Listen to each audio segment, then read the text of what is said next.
So welcome everyone in the session on how can sustainability and road automation coexist in the future of urban transport. And before giving the word to the moderator and the speakers, I would like to just briefly introduce the housekeeping of this session.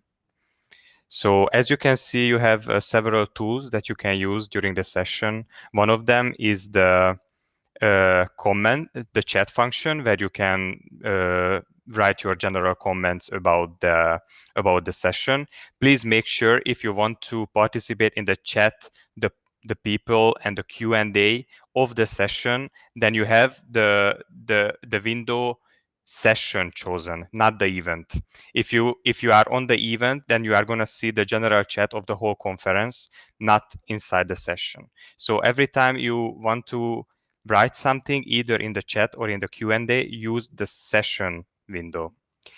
We are not going to use polls in this section, so you actually don't have to go to the poll section. You can see who is attending this exact session on the People tab.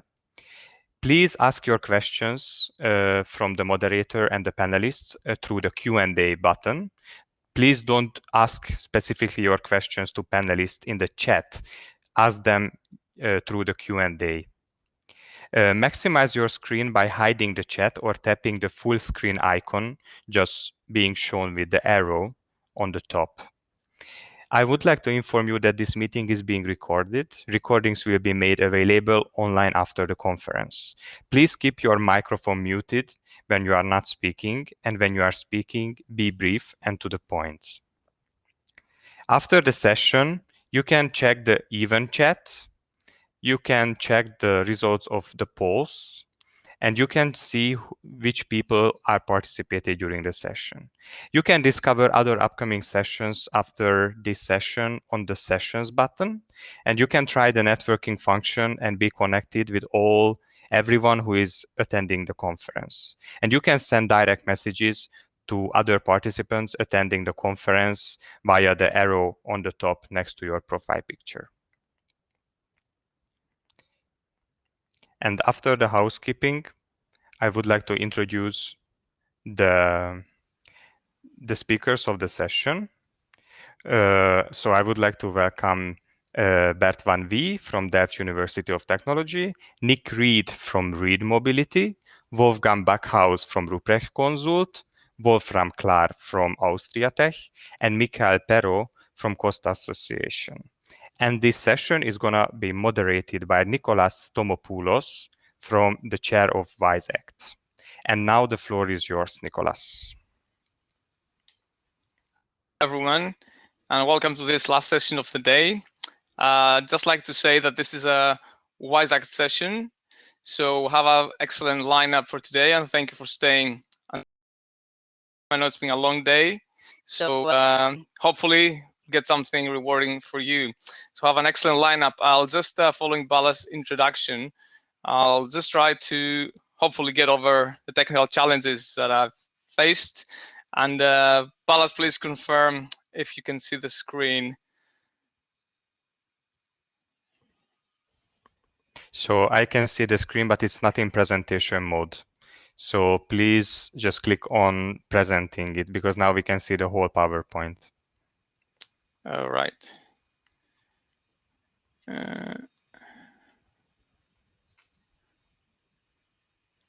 You have to go on slideshow in the menu. It didn't work. I just did it. Oh.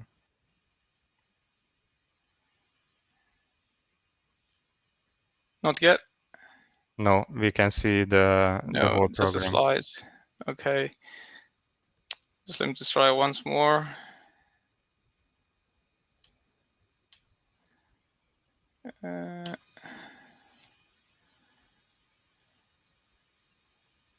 Now?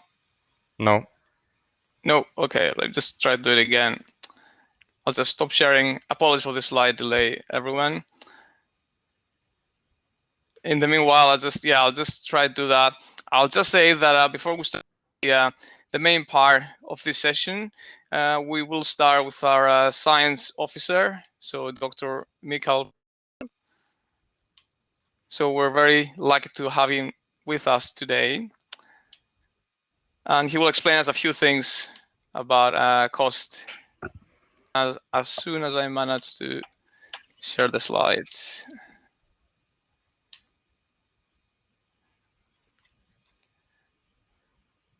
Is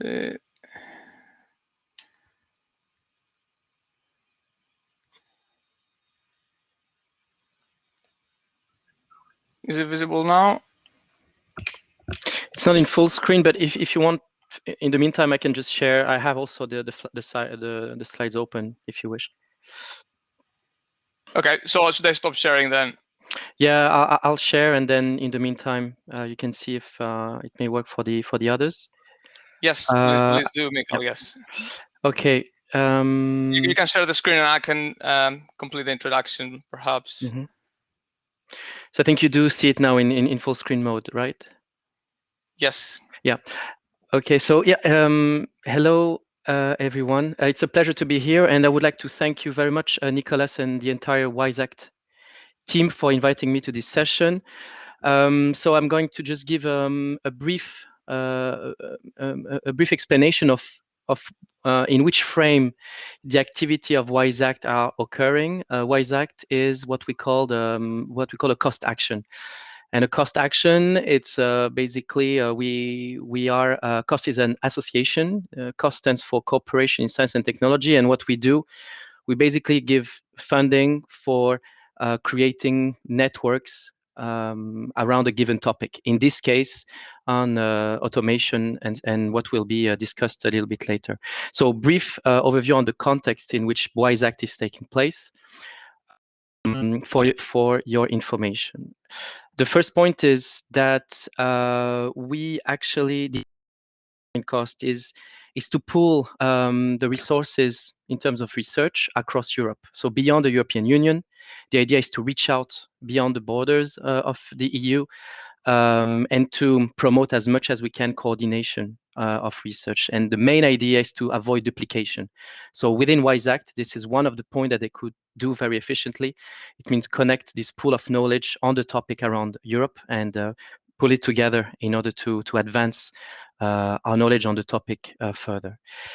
It's not limited to Europe. Actually, it goes beyond. Cost also allows to reach out at the international level.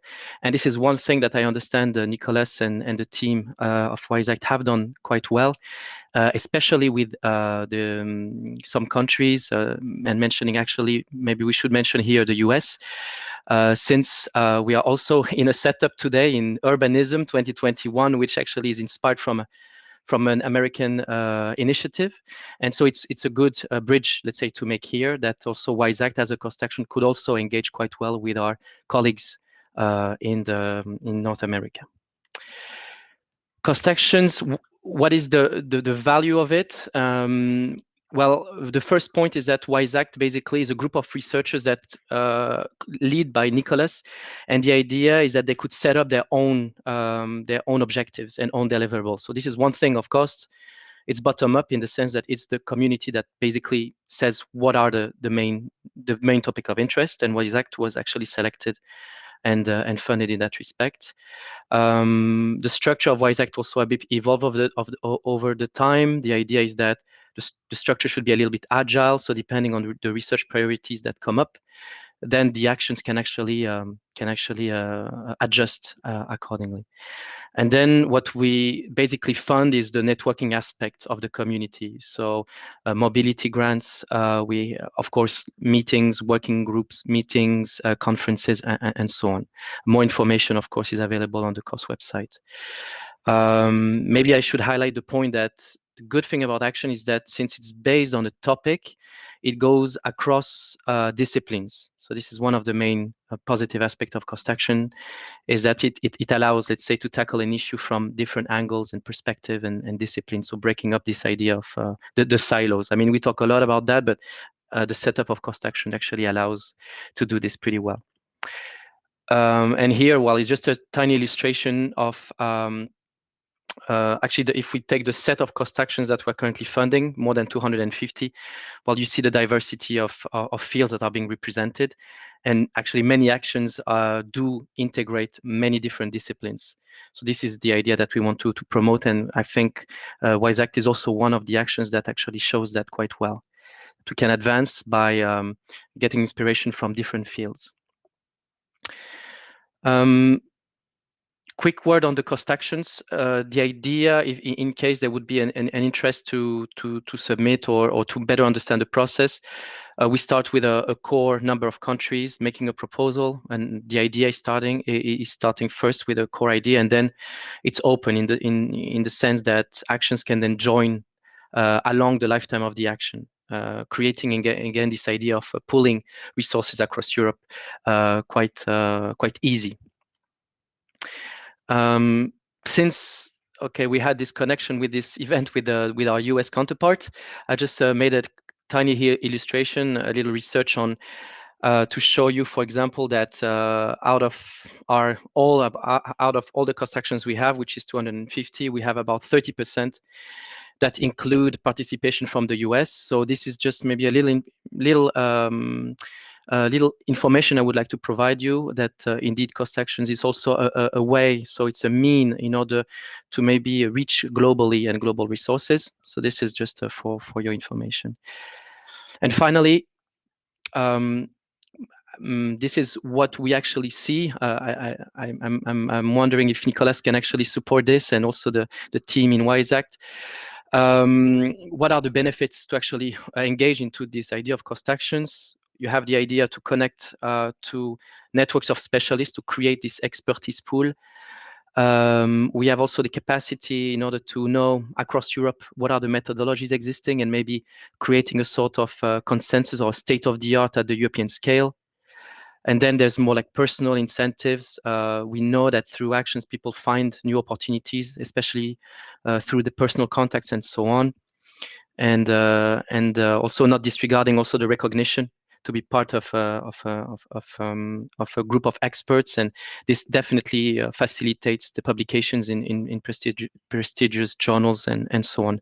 So these are just a few benefits that you may hear, and that may be of an interest to you. And I do think that this is actually some of the elements that WISE-ACT could benefit from, and I hope that this session now is going to illustrate a little bit of those dimensions. So if you have any questions, you have my contact, and please do not hesitate to check the cost.eu website. I'll be around in this session. I'll be on the background a little bit, and so yeah, feel free to reach me if needed. Nikolas, this was my short overview, so please, the word back to you. Thank you very much, Mickael. I think this is really useful for everyone before we go to the main contents, as I said, of our session. So let me just give another go to try to share the slides myself to see if this is going to work. But in the meanwhile, just to say for everyone that it's really good to cost actions. Definitely has been useful for WISE-ACT and our team. I mean, we have people in 42 countries, so I'll give you a bit of background myself about this. But the more important part we're trying to do today about how sustainability can coexist with road automation. So, Ballas, probably I'm going to need your help though. I'm here. What I can do, I can share your presentation, and then you can tell me that go forward, and then I will. I'll just say great. Okay.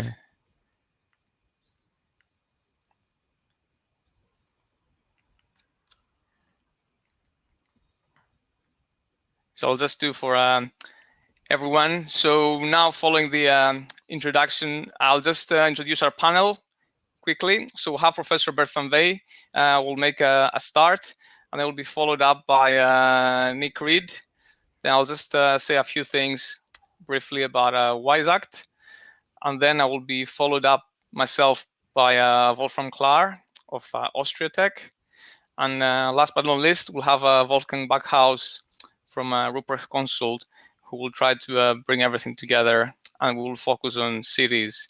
So hopefully we'll cover a range of issues. And just to say, we're very welcome on questions and issues. So feel free to use this time also in the chat box if you would like to raise any questions. I think, Balas, we can start. Yeah, we can start maybe with Professor Bert van Wey. So it's 4 slides back, I think. 4 slides back, okay. Yes, I'll just take it from there. Yes, one more. Yep, here. So exactly. So just make Professor Bert van Wey just to set the scene, actually, and then we'll continue with Nick. So Bert, it was a bit of a long introduction, I guess. So the floor is yours now. Okay, thanks, Nikolas, and thanks, Balas, for sharing the slides. Balas, can you go to next slide? Who am I? I'm Bert van Wey. I work for Delft University of Technology in the Netherlands for the Faculty of Technology, Policy and Management. And my expertise is in transport policy in general. And I focus on anything that is relevant for long-term strategic policymaking. It is about accessibility, it is about the environment, safety, land-use transport interaction, how to evaluate policies and plans, cost-benefit analysis, ethical aspects.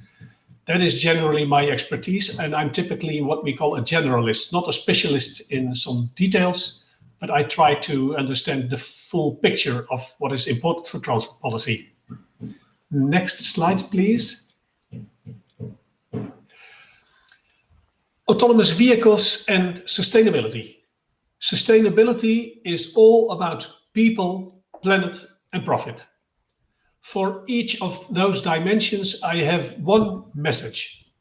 For people, the social dimension, I think it is very important to realize that autonomous vehicles offer access to the destinations for groups of people who currently cannot drive.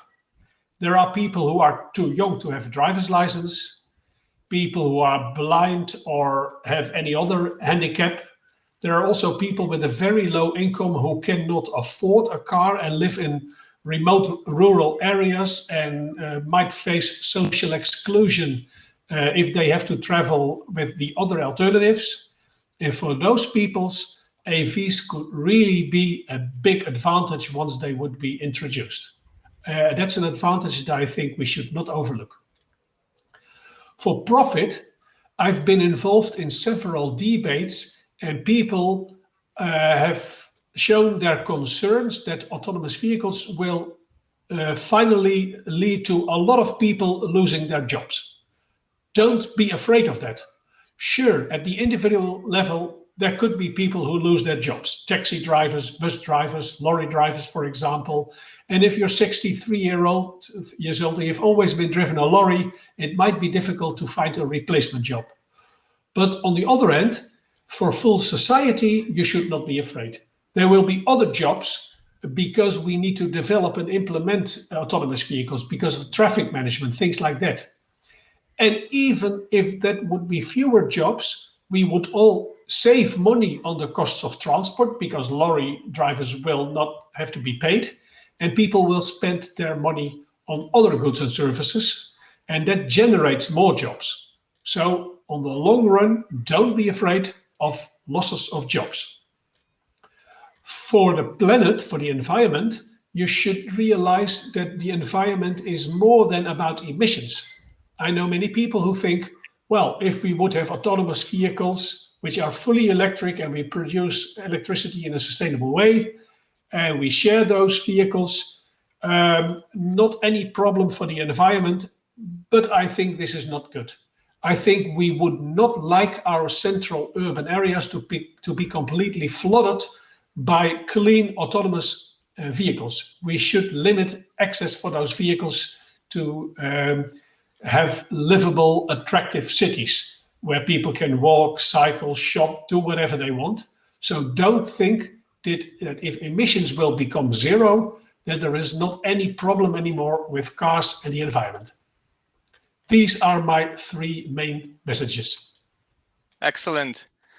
Thank you very much, Bert. I think that's really interesting, and I know some people might have something to ask about it, but we'll just save the questions, as I said, for later. So I'll just, welcome now Nick Reed. Just traveled from Delft and the surroundings of Rotterdam. Just go to UK and the southeast. So Nick, please introduce yourself. Thanks very much, Nikolas, and a pleasure to be involved in this and strongly support the activities of the WISE Act mission. So yeah, my name is Professor Nick Reed. My organisation is Reed Mobility. It's an independent consultancy working to deliver transport that is safe, clean, efficient, ethical, and equitable.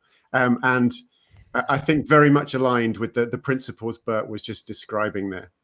My background, I suppose I'm something of a generalist as well, but my kind of academic background is in psychology. So I started at TRL, the Transport Research Laboratory in the UK, studying driver behaviour, looking at things like distraction, fatigue, alcohol, drugs, and the way in which those affect our ability to drive safely. And that work led me to study how we could use technologies to help support safer driving. And, you know, with the DARPA challenges and the emergence of the Google self-driving car project, a focus on automation as a potential route by which we could improve road safety. I was fortunate at TRL to lead a number of large-scale demonstration projects. So I was trialing many different types of automated vehicle in London on public roads with members of the public as participants. Many challenges to overcome in doing that. And then I was recruited by Bosch to become their head of mobility R&D for a couple of years. And the role there was thinking about their evolution away from dependence on combustion engine components and towards mobility products and services. And then 2 years ago, founded Reed Mobility to work independently on the topic of connected and automated vehicles. So if we go to the next slide, the points I'd like to bring to the discussion today focus around work I've been doing for the last 2 years as part of an expert group recruited by the European Commission to provide recommendations on the ethics of connected and automated vehicles. And for me, in terms of the connection between sustainability and road automation, we won't have automated vehicles if they aren't safe, if we can't have the assurance that those vehicles will operate safely. So we need that as a basis from which we can then start to exploit the benefits which we all believe to be there. My work in the expert group focused on safety. And the first recommendation, if you go and find the report, it's very easy to find. The link is up there. The first of the 20 recommendations was around we need automated vehicles to be at least as safe as human-driven vehicles today. But that's very much easier said than done. I don't think we necessarily have a good baseline today to understand how much better we need an automated vehicle to be before it would be considered safe and operating ethically. We also need to think about how the rules of the road apply to automated vehicles. For human-driven vehicles, there's some leeway in how they operate. A human driver would be forgiven for maybe bending the rules slightly in the interests of safety. And indeed, we might expect a human driver to do that. What does that mean for an automated vehicle where it might be operating in a very rigid manner and safety could have been improved if it had been allowed to flex the rules, thinking about maybe nudging through a red traffic light to allow an emergency vehicle to pass, for example. And then the last point is around the collection and sharing of data. I think people will expect to be able to understand why an automated vehicle has acted as it has. And I think the kind of ethical basis of their operation will depend on being able to understand how and why an automated vehicle behaves as it does. So we need to have standardized processes by which data from automated vehicles is collected and shared with regulators to provide that assurance that automated vehicles are operating in an ethical and safe manner. So that's it from me. I'm very much looking forward to the discussion and participating in a great panel. Thank you. Thank you. Thank you very much, Nick. This is excellent. And just to highlight, I think it was one of the first UK AV projects you were leading, if I'm not wrong, right? So it was at least the first one in London. So lots of experience. So That's thanks right, a lot for joining. Yeah, thank you also for supporting WiseAct. A pleasure. It was we also completed the world's first grocery delivery by automated vehicles. So yeah, it was a big success. This is excellent. That's excellent. Thank you very much. So I'll just, actually, I'll say a couple of things next. So, Palas, you may move into the next one, please. I'll just introduce also myself and essentially WiseAct. So I'm based at the University of Surrey, and we have also a research center for accessibility and well-being. But today I'm representing WiseAct, as Mickael said at the very beginning. So it's a network of about 200, just around 200 experts in 42 countries, mainly Europe, but also outside, as Mickael showed at the beginning. WiseAct is set up in 5 different working groups. So we do focus on institutional and regulatory issues. And working group 1, working group 2 focuses on kind of social issues. So things like equity, for example, or privacy, etc., that Nick just mentioned now. The third one focuses on business challenges and logistics. The fourth one is one of our large working groups focusing on transport demand, and led something that we'll mention in the next slide, so the WiseAct survey. And the fifth one is the scenarios. So we have lots of people focusing on simulations and macro simulations, but not only. So it's trying to get links with all the other working groups. And in the middle, you can see a book that was published last summer, and it was co-edited in a book series that is edited by Professor Bert, and it was led by Dr. Dimitris Milakis. So this is again one of the examples of WiseAct outputs and what cost actions can do, in case you're wondering, based on what Mickael presented at the beginning. Next slide, please. So now I'll just say a few things about what we did in WiseAct over the last year. We spent quite a lot of time just before the pandemic, actually, focusing on what we call the WiseAct survey. So let me start from the Eurobarometer. You can see on the left. So the Eurobarometer is a large survey that the European Commission is doing about topics of interest at regular intervals. But this is really varying. But one of those topics, it was decided, I think it's just about a year and a half ago, that those connected automated vehicles, what we call now CCAM, so cooperative and connected automated mobility, it was a topic of interest to the European Commission and perhaps to European citizens. So WiseAct actually collaborated with the Joint Research Center in Ispra, and we're very thankful to the whole team there for the collaboration. And they did use a lot of our work, a lot of the questions, the background work. So I will not speak about this today, but while I speak is this kind of yellow table on the right-hand side. So the WiseAct survey had some extra parts, which it was not, of course, feasible to fit everything in the Eurobarometer survey, which was distributed across 28 countries, including the UK. So one of the key issues that we added in the WiseAct survey was about the value of travel time. So we had a choice experiment, and there are all sorts of issues there. If you think about those vehicles traveling, let's say, from Rotterdam and across the border going to Belgium, so what's happening there with the cost, with the providers, etc. Now, just to highlight briefly, if you see on the top, that's from Iceland. The value of travel time is about 53 euros. And if you see a bit lower, in Hungary, that was 26 euros. So, of course, again, we can discuss the details of the survey and the limitations. I'm happy to do that if there is interest. But it just shows all the variation of this. And those are issues that are important not only for users, but also for policymakers and also for OEMs. So this is an interesting topic that I would like to bring on the table. I'm happy to follow it up later on if there is interest. And on that note, I'll just pause myself now. Welcome Wolfram Klar, who is leading the mobility team in AustriaTech in Austria. So Wolfram, the floor is yours.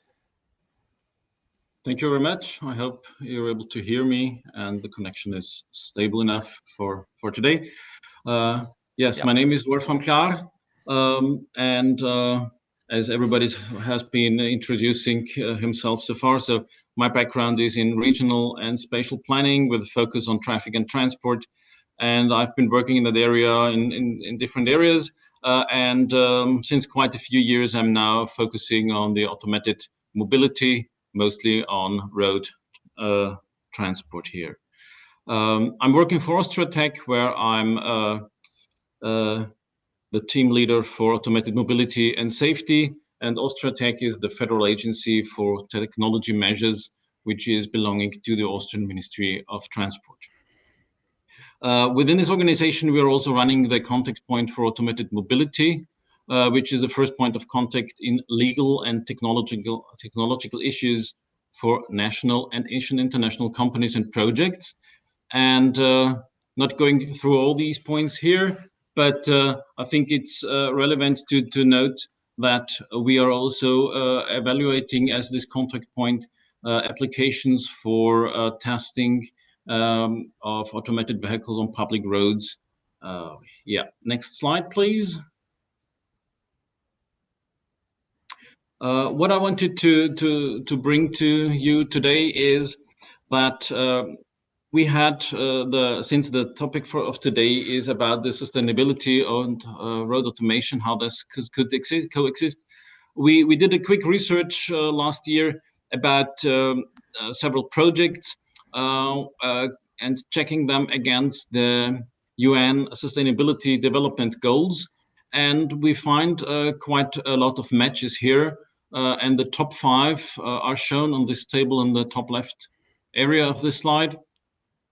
And if you're not able to read the text in there, so goal number 3 is the good health and well-being, which is one of those goals automated mobility is definitely contributing to. The next one is the decent work and economic growth. Also here, automated mobility could bring some benefits. The next one is number 9, industry, innovation, and infrastructure. Number 11, which especially to me, with my background, is very important, is the sustainable cities and communities. And number 13 is the climate action, where, as I said, road automation could contribute to. I think talking about that, it's important to understand and to have in mind that automated mobility on the road has a broad variety. Please, when we are talking about that, don't only think about an individual car which is not manually driven but automated, but please also consider other options. In 2019, we contributed to the International Citizens Dialogue. We had 5 cities in Austria where this dialogue took place. And I brought to you one result, as you can hopefully see here, which the question was, which kind of mobility you would give the most trust. And it was quite obvious that people mostly trusted and saw the most benefit not in individually owned, privately owned individual vehicles, which are just automated, which would be the red lines here. But to the top, to the left, sorry, the blue ones are automated fleets, either privately owned or publicly owned. And this is indeed where the real benefit could be. And therefore, there are these 3 points to the top left here. There is significant potential for sustainable development and its support by the automated mobility. The focus needs to be on the public fleets and not on the individual vehicles. And the deployment of automated mobility in urban areas and on the first and last mile, that's where it's really getting interesting. Thanks so far. Thank you. Thank you very much, Wolfram. And to add also what the screen. So the International Citizens Dialogue was one of the first initiatives to include people, so citizens in that sense, and ask them specifically about their view. I know there was one in the UK, but very few countries have done that. And alongside, I mean, the WISE Act survey was also one of the first surveys at this scale to focus on those issues. So this is really interesting to bring the users, the citizens, the potential, the future users in place. So thank you very much.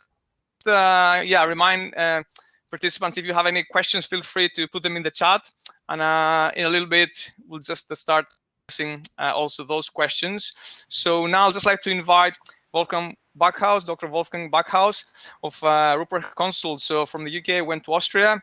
Now we're going to North Rhine-Westphalia. So Wolfgang will bring everything together actually and give this kind of city perspective, which is very relevant to the Urban is Next conference, and then will talk to us about the Coexist project. So Wolfgang. Yeah, thank you, Nikolas. Hello, everyone. And also thank you for having me in this session. I try to be short and sweet to have more time for discussion and questions. So Rupprecht Consult is a consultancy based in Cologne, Germany.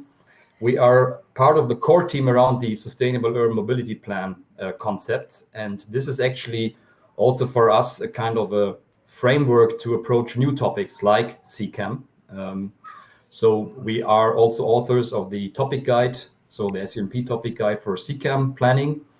And I myself, I lead the collective and intelligent mobility team at Rupprecht Consult, and we consider ourselves a bit like change agents towards CCAM. So what has to change actually from an organizational perspective, city perspective, to take up this new innovation, if it makes sense at all. Let's discuss this later. And then we are working a lot with cities around our automation readiness concept. So what does it mean to be ready for this new technology from different perspectives and angles? So if you go to the next slide, just a few sentences. So I think, or statements, I think what is clear is that, and it was also mentioned by Wolfram already, CCAM is not only the automated vehicle or autonomous vehicle, it's maybe actually a system perspective. So besides the reach technology readiness levels we have, for example, for the automated shuttle pilots we see across Europe and worldwide, it's also, of course, a question of what is the individual perspective, for whom is this service, is it social just and fair, like Bert mentioned. But they're also, like we saw from your slides, Nikolas, it's actually maybe cultural related and also, of course, spatial related. So where could these vehicles drive, where makes it sense, etc. Most authorities don't feel well prepared for the introduction. I think this is a no-brainer, as they're not really the autonomous vehicles on the streets yet. But I think, or we think, that they have to be proactive. And even if they're not there, I think what at least authorities and cities can do is actually to increase their innovation capacity to embrace this new technology, and also from an organizational perspective, do a bit of capacity building. We call it the Dynexibility, which is stands for the ability to act in dynamic, complex, and flexible environments, which is actually the case for CCAM. A lot of uncertainties, hard to predict. But we need to prepare, and you can start with, let's say, simple use cases. Where can they drive maybe in the near future? When? How can they drive? And it reminds me a little bit also, on the micromobility and the e-scooter discussion. So also the same questions: where are they allowed? When are they allowed? Where can they park? How should they be driven, etc. So this is a nutshell, and I think a few of my statements can also be integrated into the discussion. Great. Now. Looking forward to it. Great. Thank you. Great. Thank you very much, Wolfgang. Just to remind everyone, I think I'm just listening to my echo. The practitioner's briefing is available, the one that Wolfgang just mentioned. So it's really interesting if you're interested from the city perspective. And I think it was you released it at 2000. And it's really still relevant. So we're working on the Wolfgang. Yeah, we're working on the next edition, actually, on the follow-up edition. Yeah, but I can put both links into the chat here.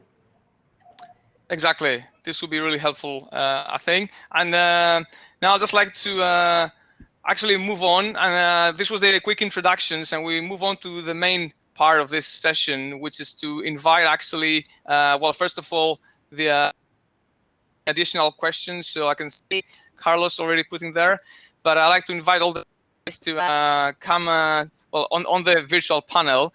And now we'll just start. There were quite a few issues already mentioned, and it's really interesting to get this expertise from different parts of the world. And then perhaps in the end also we'll try the cost association. So there's some new initiative taking further, but yeah, perhaps this can later. So let me just start with the question that's very common, and then I'll just go to the one Carlos. So I think that one of the key benefits that we hear a lot about road automation is safety. So human errors, safety will improve, accidents will be reduced. So one of the questions that comes up is how much safer it would be acceptable. So how much safer would AVs, automated vehicles, would need to be? And I don't know, perhaps Bert, like to make a start. Yeah, happy to start with that one. And as I said in my introduction, Nikolas, that was part of the very first recommendation, that automated vehicles can't make the situation worse. And further to that, even if automated vehicles make safety better, we see a reduction in casualties, we shouldn't see an increase in injury or fatalities for any individual category of road users. So, for example, if the number of car occupants injured or killed in road crashes went down, it wouldn't be acceptable if there was an increase in pedestrian or cyclist fatalities, for example. So that was one of the principles that we recommended in the document. I think people, the statistics vary on how much better. Is it 5%? Is it 10%? Is it 50%? By which that improvement needs to be made. I think one of the challenges there is what's the benchmark to which we're comparing? Is it all collisions, or is we should discount the ones where drivers were fatigued, where drivers were under the influence of alcohol or drugs? So yeah, does the vehicle need to be better than an alert, attentive, sober driver in a vehicle that has the latest ADAS systems? And if that's the case, and I think you could justify that as being the case, then the bar is much, much higher to overcome. But I think perhaps the most important point for me is that the vehicle should behave in a way that's understandable.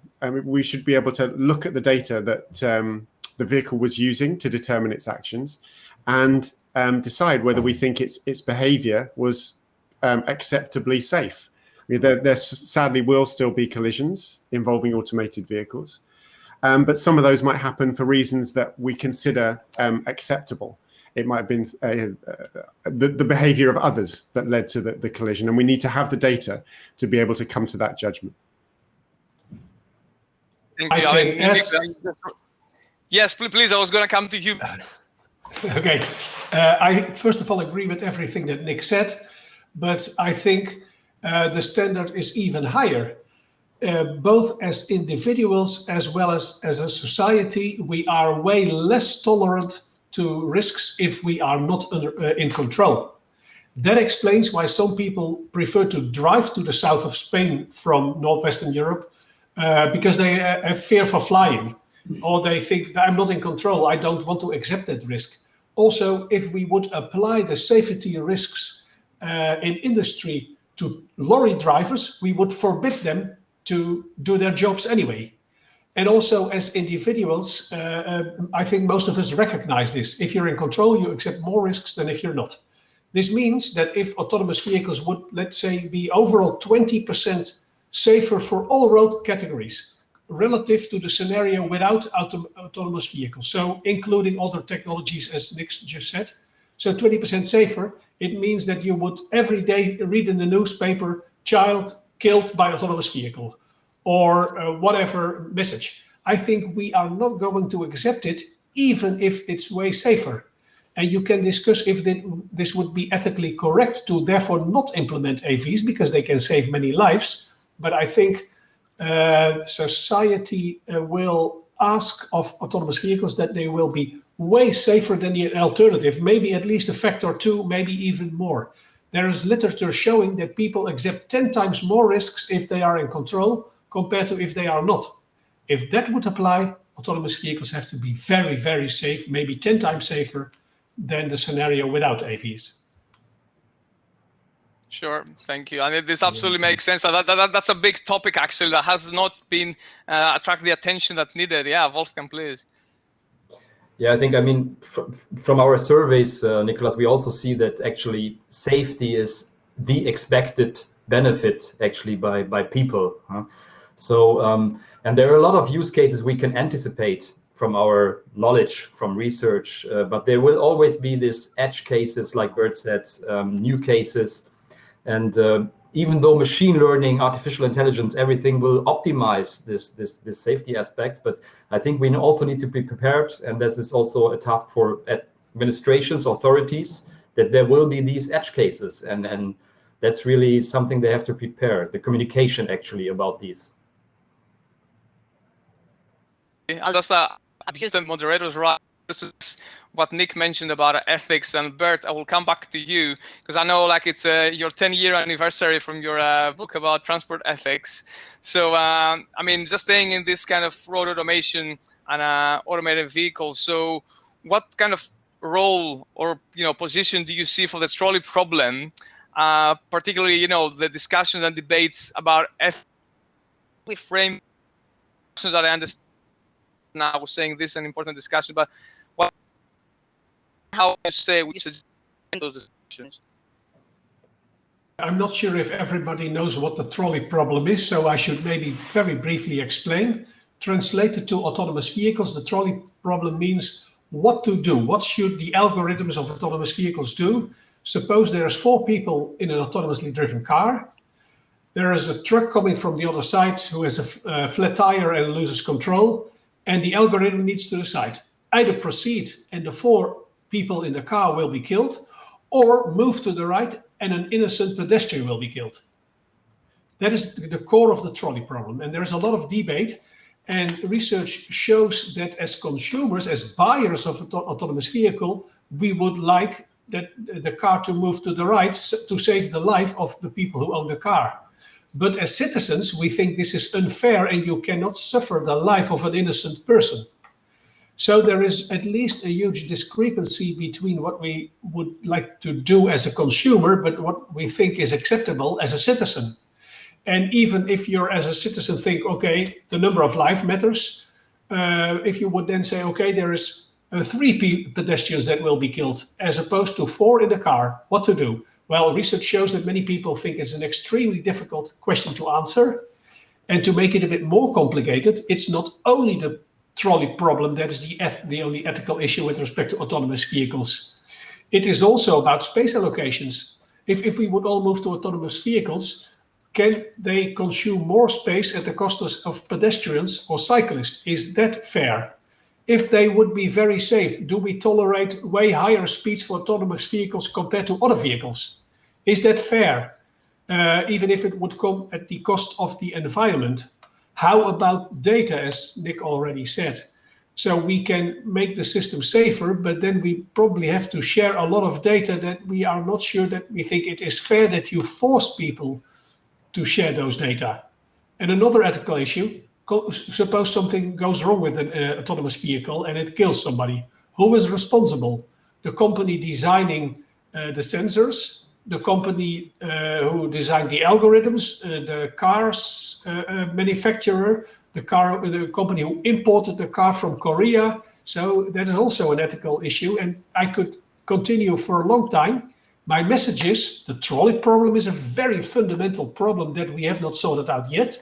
In addition, there's many other ethical issues related to autonomous vehicles, and we definitely need to take care of those.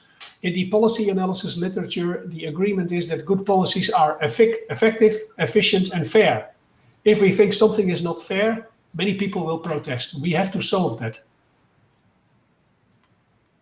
Thank you, Nick. Yeah, great points, Bert. And yes, some of which are addressed in the recommendations, some but not all. And I think it was something the expert group realized, is that we couldn't address all of the ethical issues around automated vehicles in the time we had available to us. 2 points really. Firstly, on the trolley problem, I think I've kind of gone round the circle with that. It was an interesting thought experiment to begin with, and then you think, oh no, this is a distraction from what the real issues around automated vehicle development. But then thinking about the problem more deeply, you realize that an automated vehicle is continuously balancing risks and different objectives as it completes its journey. So the issue with the trolley problem is it represents a specific moment in time when a decision is being made, but the task for an automated vehicle is continuous.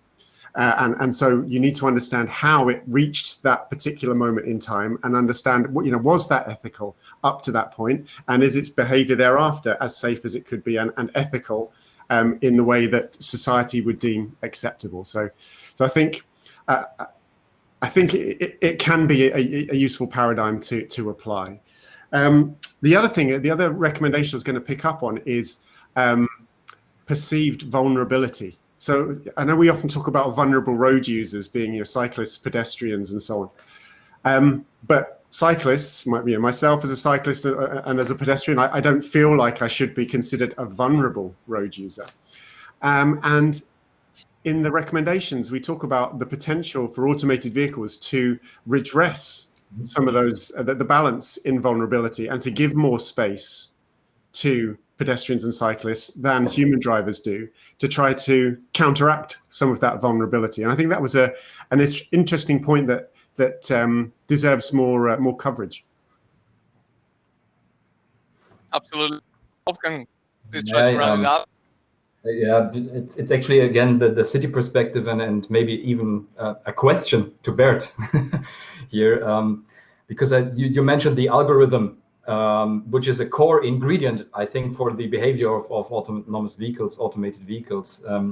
Hard to understand what's behind an algorithm, not easy to interpret. I saw an example from a university in Wuppertal in Germany, where they actually tried to visualize for certain situations what actually really happens in this algorithm chain for decision making, which actually was quite useful to discuss this with decision makers, with politicians and transport planners. But when it comes to these algorithms, where do we start? I mean, they are programmed maybe by the OEMs, by industry, and what influence does cities have on these algorithms? So where should we start? How is the industry controlled? Maybe how are the algorithms monitored or reviewed? Definitely hope not at the city level. I think we better do this at probably the European level. If not translated to national policies, because, well, there could be cultural differences between countries. Let me take the Netherlands as an example. We have a cycling culture. I can imagine that we prioritize cycling a little bit more than in other countries in case of trolley kind of problems. But maybe we should do this at the European level, and I think policymakers should force the companies to make explicit their algorithms. It should not be black boxes so that the people don't know. If it would be black boxes, I think a lot of people will protest against autonomous vehicles per definition, because they think it is industry that saves the lives of the rich people who can buy expensive autonomous cars at the cost of the poor people who drive in regular cars, or pedestrians, cyclists, or whatever. So a black box algorithm will not be acceptable. They should very clearly explain the choices that the vehicles make, and policymakers should force the developers of the algorithms, often the car manufacturing industry, to follow some rules. That's my personal idea. Nicely, maybe. Yes, please, Nick. Just a quick point. I think I agree with, but I think there's a lot cities might do in terms of metadata for the map. So if a vehicle is dependent on a high definition map for its navigation and guidance and so on, I think the cities might be very influential in the data that goes into those maps, which then determines how the automated vehicles behave. So, the appropriate speeds to adopt and so on. So there might be ways in for cities from that perspective.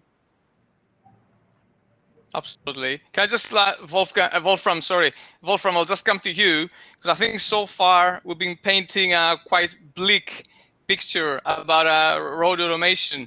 So what are the advantages for cities? What are the benefits for cities?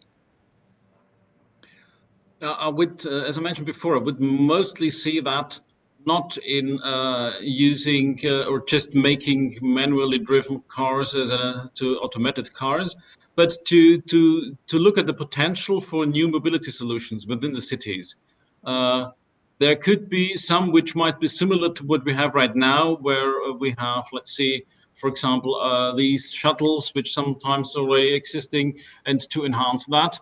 But I would rather see the real potential the benefits when we are talking about new solutions to get mobility to areas where there is at the moment no or only a poor coverage of public transport, to make it usable for people with special needs and special groups. We spoke about that before, but also when it's coming to the cities, not only from a transport perspective, but also from a, let's say, spatial perspective. Maybe in some time in the future, we might not need that many space for the surface mobility. We might be able to make use of areas which are now used for the cars, either running or standing there and waiting for whatever when they might be used, but to use this area for just living in the cities. Thank you. I mean, this is good, and there is good potential. And thanks a lot, Carlos. Actually, let me just go back. It was the original question of Carlos was for Bert, but I'm sure Bert, you can take it, or someone else, about the actually sharing, and that's the point actually going on now in the chat. So yes, how should we focus? Is it like individual AVs to resolve something, or should we focus on sharing? And how is sharing possible? I mean, you have pandemic now, for example, so you have limitations. I think sharing is definitely getting way more important for multiple reasons. First of all, young people in many Western countries are less car-oriented. I remember a study from Germany that in maybe one generation, the share of people between 18 and 30 years old with a driver's license dropped from 80 to 69%. Probably it's way lower currently. So less car-oriented. Sharing is way more common amongst young people.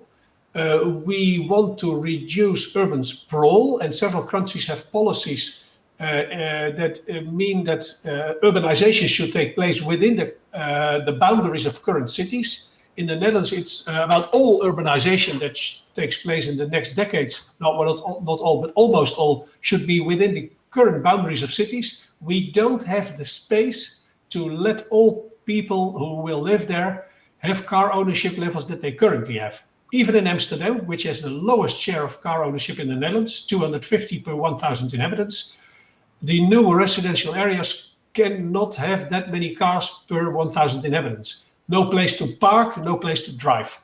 So the future is about lower car ownership and use levels in cities anyway. Shared vehicles will probably make it more attractive for people to live in such areas. The default is not car use, but public transport, walking, cycling. But if they would need a car for whatever reason, they can share one. And so I think sharing is indeed will become more important, especially in cities in the next decades.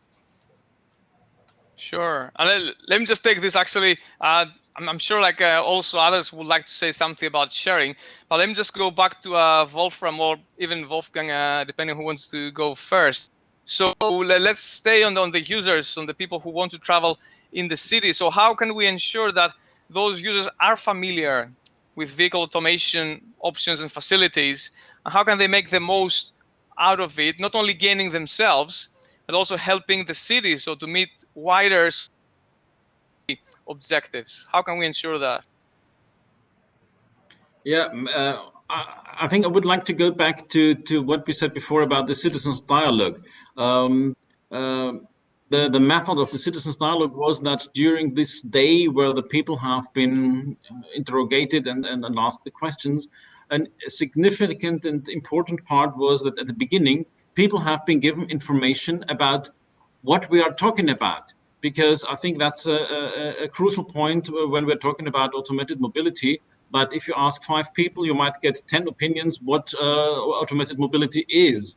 And if everybody has level 5 vehicles in their heads, then this might be maybe reality in the far future, but might be not ever. So the question is, what kind of automated mobility do we have in mind when we're talking about that? And therefore, I think information is maybe the most important point here, to have everybody on the same page as far as that's possible, and then only to based on that to discuss and to work on that. And that might also be looking back into the topic about safety before, that might also be a way to get the fear out of the people about they're afraid of something which might not be even realistic, but because of lacking information, everybody has a different opinion. And so therefore, I think that is the very first point, to get information not only to the people, to the citizens, but also to the representatives and the planners in the cities and in the regional areas, because also they need to get information and have an understanding what's the potential, what they need to take care of, what they need to be aware of. And that is a crucial point to really use the potential of automated mobility, to my opinion. Yeah, I can have something to add to that.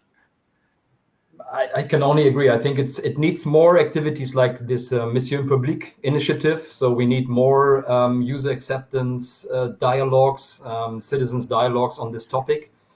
And we need, at least cities, they need really to listen carefully, because there will be there will be opposition, there will be people who fear things, but these are the ones we actually need to embrace, because this is the things we need to prepare for. This is the edge cases, the corner cases maybe, where you need a good communication prepared, etc. So I think we really need to learn more what's the user's perspective, what are use cases which can be accepted, and listen to them really carefully.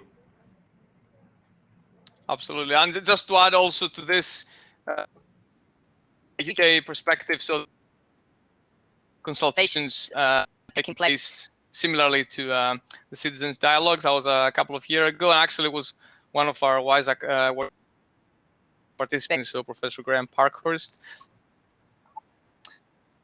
So how do you organize,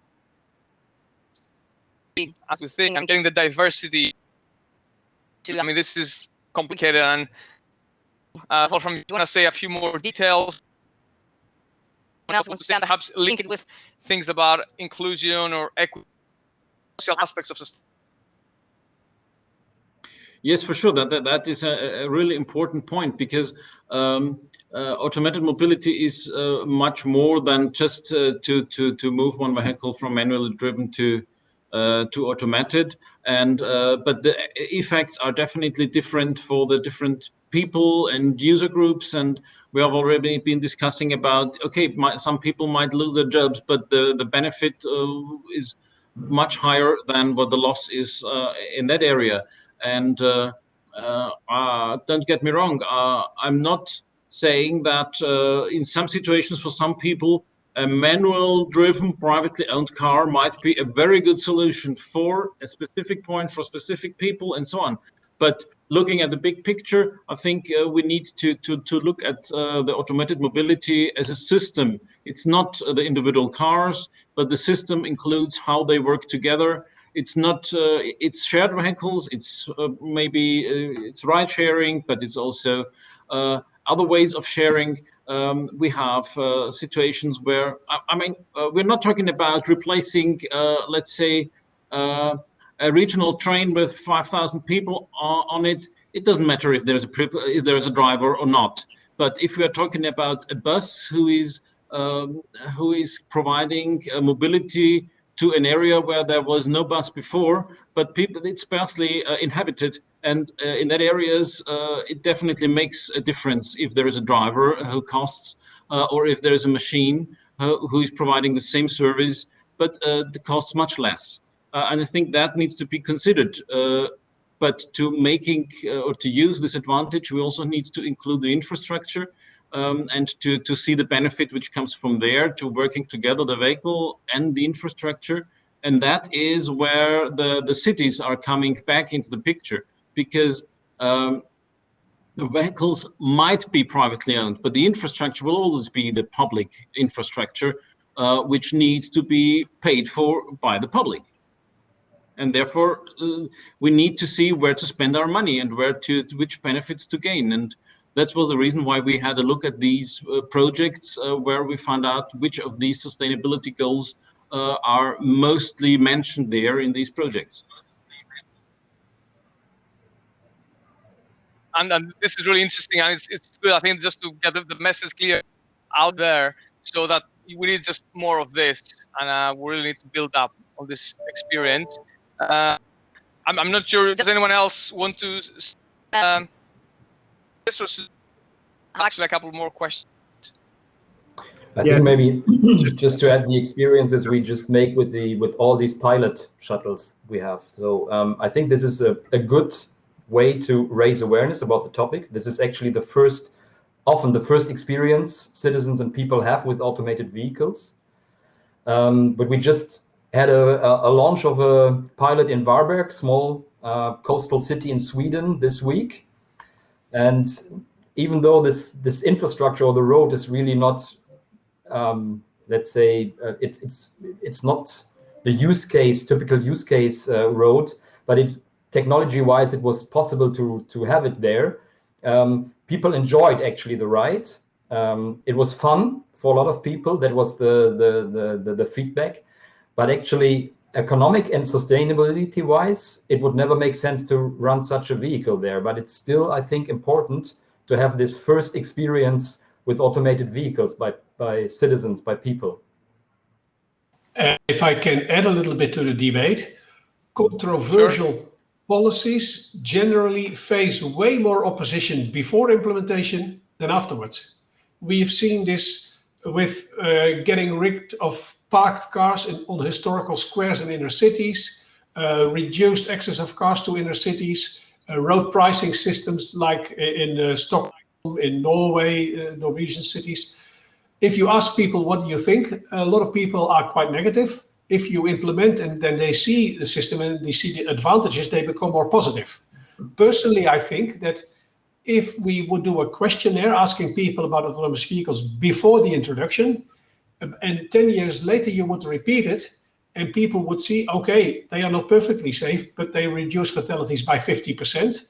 Only a very small proportion would like to go back to the old system with twice as many fatalities. So there are some limitations. I do not want to suggest don't ask the public. You definitely need to involve them. But the interpretation of questionnaires is quite difficult. There's a little bit of conservatism that makes people always more negative about innovations before implementation than afterwards. Yes, and just from my side, again, to add on this, that was the Eurobarometer survey, there are some concerns, and the WISE-Act survey had a slightly different focus and has its own limitations. But if we just go back about 100 years ago, which is about this quote from Henry Ford or whoever said it in the end, they asked people what we like, and they said more horses, and then we all know how today. So this is the situation we might be in, and I'm just following also Carlos said, and I think like Bert, you've been saying that the same. I don't know, Nick, you wanted to add something on this? A very quick point, really, just on the kind of balance between the perception of safety and privacy. So we might need for automated travel in an automated shuttle with no driver on board. We might need additional monitoring to provide people with that safety and security. But then there's a kind of privacy aspect to that as well. So monitoring people, and I think that there will need to be a higher level of degree of surveillance that isn't necessarily there in all countries. I say that in London, where there's CCTV everywhere and people don't seem to mind, but within vehicles, it might be a different story. Yes, and there are the different countries have different approaches, but again, I think the message we're trying to get across is that there are different voices, and being inclusive, we have to get those done. What the city will do, what the industry will do, that's a bit different. It's an opportunity to these people to be listened. So just moving on again, I just go on the city side, and Wolfgang, I'll just come to you. So where do you think that road allowed first? So should it be across the whole city, or should it be on dedicated lanes or dedicated areas on specific spaces in the city? Not so easy to answer this question, but looking at the results, research results from Coexist, where we analyzed different use cases in transport models, simulations. It, of course, became clear, reduce complexity at the start. So do not start at roundabouts or shared spaces, etc. So I think there you would also maybe, in the end, on the contrary, lose people to support this mode. But on, let's say, very simple infrastructure like long stretched roads, actually autonomous vehicles could exploit their potential in a better throughput in the transport network through reduced distances, through eco-driving modes, etc., etc. So I think there is a capacity already now, even though in the coexistence with conventional cars, it actually showed really that they cannot fully exploit their potential, because they have to use a driving style which is very, let's say, limited in terms of what they are capable of. So in terms of reduced distances, for example, the losing or the missing connectivity would not allow to go the full to tap the full potential of these cars. So I think cities should decide where and when AVs should be introduced and can be driven or should drive, and really reduce complexity at the start. I was going to come to experience and the project you've seen. Yeah, maybe not from. I can fully support and agree to what Wolfgang said here about where is it most realistic to have it implemented in a first step. If I interpret your question in the direction of where it would be interesting and bring benefit, then I would say AVs should be allowed, let's say, wherever it's safe. Or coming back to question first, question number one, is safe enough? But for sure, we need to consider also the reality. But also, I would say they should be introduced where there is the biggest advantage. If you compare it to the existing solution, it doesn't make. And this is not an absolute figure. It's compared to what's there. If you have an area where the next bus stop is 1 kilometer walking distance, an automated vehicle could bring a huge benefit to people not able to run a bicycle, for example. In other areas, it might be a different solution to get there. And therefore, I think we need to see what's the situation in the different areas of a city or even outside the cities, and then to consider what automated solution could bring the biggest benefit there. If I may just quickly add here, I think this is very important and brings me back to this bigger picture we discussed already. It's really important to see where you're coming from. What's the baseline of your mobility system? Bert mentioned the Netherlands, so maybe going from cycling to shared AVs is maybe not the most sustainable way and the solution.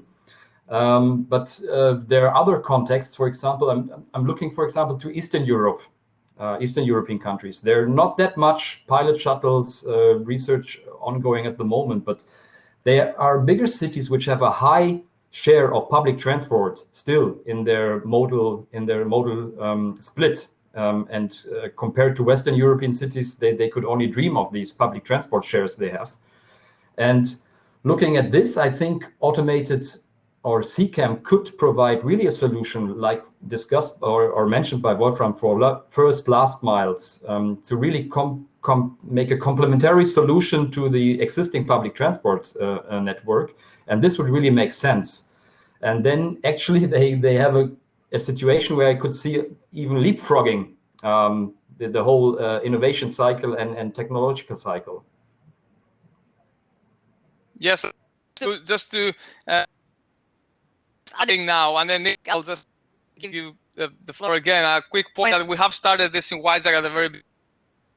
What mentioned about this kind of black hole in parts that eastern parts of Southern Europe don't have a lot of development so already, and that's something we're working to hopefully within WiseAct, but definitely a really important matter at a national, but also Nick, yes, to you, and then I'll just have the one provocative question. Yeah, just a quick point that it's not only where in the city should they operate, but also what should they be carrying. So the industry, it seems to be moving slightly towards favouring the movement of goods rather than people. And so maybe looking at use cases that are very commercially driven for the movement of freight rather than a focus on passenger transport. Which might be easier because it's more regulated, and then clearer use cases, Yeah, and packages don't get upset if things go wrong. you never know. But just now, as I said, to be a bit more provocative, and it's a kind of a common question I'm sure you've all heard before. So about the timing. So the when question. So I don't know who wants to go first, but when do you think all those kind of positive effects of road automation will be realized? I mean, will we have to wait for level 5, or can we hope that some of those important benefits will arrive level 5? Any volunteer? Wolfram, please go first, and then Bert. Yes. I definitely can talk about that. I mentioned before, I'm not the strongest believer in real level 5 very soon, or if ever, and therefore that's one thing. On the other side, I'm definitely aware of the cycles of infrastructure development and remodeling and so on. So we need to start now to consider step-by-step advancement of the automated mobility system, but we shouldn't have the level 5 in our as a focus. There are so many steps, incremental steps to be considered, but nevertheless, we need to start now, unless we want to have the dynamics left to the car manufacturers and their marketing arguments. I'm sure we might have similar or different views. So, Bert, please. I think the real answer is we do not know. But my best guess is that we would first allow level 4 on motorways, not in cities, but on motorways, because conditions are way simpler. No traffic from the other direction, no pedestrians, no cyclists. And then you already have huge benefits in the area of time savings, especially long distance travel. Then you save a lot of time, not for your trip by car to the groceries. So I think that we will first introduce level 4 on motorways on a larger scale with benefits for time savings and also for road safety. Level 5, I'm not sure. Carlos is quite provocative in his chat, saying level 5 will never exist. And maybe some of you know Steve Sledover, who is one of the gurus in this area. His early publications were seen as forecasts for a rapid introduction of level 5, but I think it was in the Scientific American or so, he published a paper in 2015 where he said level 5 on a large scale in cities, if at all, 2070 maybe. So way later than many people expect. So in specific markets, as Carlos is addressing, like the shuttle buses in Rivium, which is an industrial area of Rotterdam, maybe earlier, but on a large scale in cities, I'm 63. I think I will never experience that if I would live for another 25 years. So I'm not very optimistic about level 5 on a large scale in the next 2 decades. It will probably take way longer, if at all. This is a very point well taken, and thank you for both like Wolfram and Bert, but also Carlos being so explicit. I will ask also Nick and Wolfgang on this one. Yeah, I agree with the points here, and Steve Schladover, I think he started putting the dates further and further out just to make sure people understood that it's never going to happen anytime soon. I think a lot of it comes down to misunderstanding exactly what each of the levels mean. They're very, very well defined and understandable from an engineering perspective, but when that comes to kind of real world application, there's a fuzziness that seems to emerge that is difficult to understand. But so my interest really is where will it emerge first, and how will it propagate, and will that emergence deliver sustainable and ethical and equitable transportation, and making sure that it's regulated in such a way that those goals are achieved. Thank you, guys. I think we're all getting along the same line. So Wolfgang, are you going to change sides? Yeah, I mean, seeing technology more as an enabler for change, I also would like to go away from this technological perspective of levels. So I think we need a benefit perspective for these different levels. I mean, even level 3 has already some benefits in terms of safety, etc. So I think if we go in an explorative and iterative way through the levels and see what are really the benefits linked to this technology, and in which infrastructure settings, which geographical settings they really bring benefit, then I think it's a journey worth it, but it will still for sure be a long journey. I agree to this. Yeah, but it may be Absolutely. Public transport, goods may be the first, and highways, like Bert said, may be the first, of course, and not the city center. It's great. No, it's great to see. Like we all agree on that. So Wolfram, please, you can try to summarize this point. I have a final question there. Yeah, since you introduced this question as a provocative one, I would like to come also with a provocative answer or a statement here. I fully agree with Bert on his statement that level 4 on the motorways might be the most realistic scenario. But as we have been discussing about cities and so on and their perspective before, I also see that there is definitely an effect here, but the effect on the cities would not necessarily be a positive one if you have the introduction of the level 4 on the motorways, because it could even increase the number of vehicles commuting into the cities, and therefore, as said before, that is quite a huge system which interacts with each other and needs to be considered from different perspectives. Very, very valid point. Yes, we didn't touch, but it's absolutely correct. I guess we all agree. If I may, I'll just have you. I'm just looking at the time. I just want to ask the final question. Of course, if anyone has anything else, I'll feel free to add it in the chat. But the final question I'd like to ask is focusing on policy, and then maybe on cities, but not only cities. So what are the kind of helpful policy approaches which can reconcile road automation with sustainability? So just try to finish on a positive end.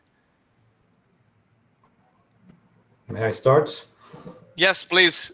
I'm not sure if there is a a certain policy approach which you can choose. But my feeling is that cities and authorities really need to develop this capacity, this dynamic-ability I mentioned. So CCAM is a really good example for this VUCA world. So volatility, uncertainty, ambiguity, flexibility. And I think they really need more shorter planning cycles, being more agile, more flexible, learning from mistakes, etc. This is really a paradigm shift in how cities are planned and mobility is planned nowadays. So I think this is really something where cities can start now. And this is not only a topic for CCAM, it's for urban air mobility, it's for micromobility, it's for all these topics where you have to deal with mobility trends. Absolutely. I'll just go around. So just go actually on the reverse sequence. So Wolfram, then Nick, then Bert, and then actually Mickael, if you want to add something. So Wolfram, please. Yeah. Just briefly, I agree that I'm also not sure that there is the perfect policy approach here. And I would like to repeat what I said before. I think if we start giving the proper information about what's really to be expected and what are the chances and maybe also the disadvantages to all the people, all the decision makers, that would be a very good starting point. Absolutely. Yeah. I think this is really useful. Nick? Yeah, for me, it's about engagement. So the people developing the technology need to engage with the people who have responsibility for the region or the city, and try to ensure that the problem that the technology is solving is aligned to the challenges that the city or region is facing. And that's something we worked very hard on when I was with Bosch, aligning with London and Chicago and Mexico City, making sure we were working very collaboratively with the relevant public sector bodies in each of those jurisdictions. So yeah, just making sure that engagement is there and at the right level to ensure that the outcome is best for both sides. Yep, another great point, and we need to be clear again. There's no one size fits all. So Bert, I'll come to you. Mickael, if there might be some little bit of time for a final point. Bert, please. Yeah, I'm really in favor in this case of what has sometimes been labeled as adaptive policy making. There is not one recipe, there is not one clear structure that you can follow on where to do what and when. To name just a few, the price of the vehicles is an important factor. Public opinions on autonomous vehicles in the early stages. Travel behavior changes, like if there would be a substantial shift from public transport to autonomous vehicles, that would lead to other scenarios compared if that would not apply. The behavior of pedestrians, there's a lot of uncertainty in that area. So the best cities can do is to explore which are the dominant factors that play a role in the debate and which are the tipping points for other policies. What would you do differently depending on what happens? So they could explore alternative scenarios, look at which are very important indicators to change policies, and then see what happens, but be prepared for the future. So adaptive policy is not wait and see. It means be prepared for things that can happen in the future and then already think about what to do in any case. Great. Thank you very much. I mean, this is really useful also for the context of this conference. So, Mickael, we'll come back to you because I think we discussed a bit more on the content side about road automation, but I think it's really important to get also the kind of framework. This is one of those frameworks. Yeah, thank you, Nikola. And yeah, I would just like to say that, I mean, this has been a very interesting session. So congratulations for the questions that you've highlighted. And there's especially one point that I found very interesting is that we heard arguments more on the technological side and more on the environmental, social side. And I think it was a balanced session in that respect, covering trying to find an in-between or sort of that the future may be in between the extreme scenarios that we tend to read or to have in mind. That said, I just want to highlight 2 points, and then maybe I can connect to some of the cost values. I have 2 observations. Well, you have an excellent panel, but I made there's 2 observations. First one's that we see that we are definitely male dominated. So this is, I think it's one point that is not to disregard, that we have topics in science that unfortunately we miss gender balance. I mean, this is clear, and maybe I think this panel represents this, so it's something we should probably address collectively. The second point is on the geographical representation. And I thank you for highlighting the case of the South and Eastern Europe. And I think some of you already mentioned it, but I think thinking in terms as a European, for working for a scientific community for Europe, this is definitely something we have to keep in mind, is the cohesion at the level of Europe, and to always keep in mind that it's not a world of leaders and followers necessarily. It's about lifting everybody together. So I try to be optimistic, but these are the little things that I think are good to keep in mind here and that we haven't tackled.